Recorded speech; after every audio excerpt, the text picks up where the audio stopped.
கார்த்திகை மாதம் என்றாலே விளக்கிடும் மாதம் என்று பெயர் உண்டு. விளக்கியேற்றி இறைவனை வழிபடக்கூடிய மாதம். கார்த்திகை மாதம் முழுவதும் நாம் விளக்கேற்றி வழிபடலாம். அப்படி வாய்ப்பில்லாதவர்கள் குறைந்தபட்சம் 3 நாட்களாவது வீட்டில் விளக்கேற்றி வழிபடுவது மிகவும் அவசியம்.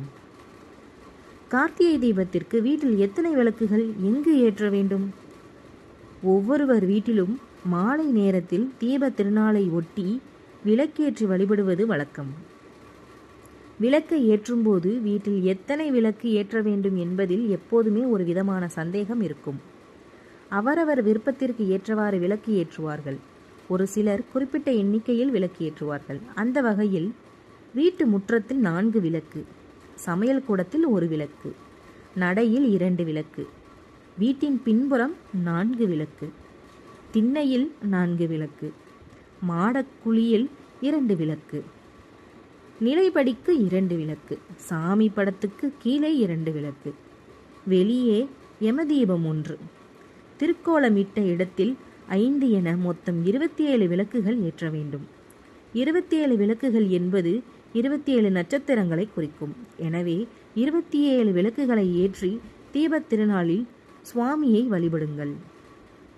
தீபம் எத்தனை நாட்கள் ஏற்ற வேண்டும்? முதல் நாள் பரணி தீபத்தன்றும், அடுத்த நாள் கார்த்திகை தீபத்தன்றும், அதற்கு மறுநாளும் என 3 நாட்கள் விளக்கேற்ற வேண்டும். விளக்கேற்றும் நேரம் கார்த்திகை மகாதீப நேரம் மாலை 6 மணி என்பதால் மாலை 6 மணிக்கு தீபம் ஏற்றுவது நல்லது.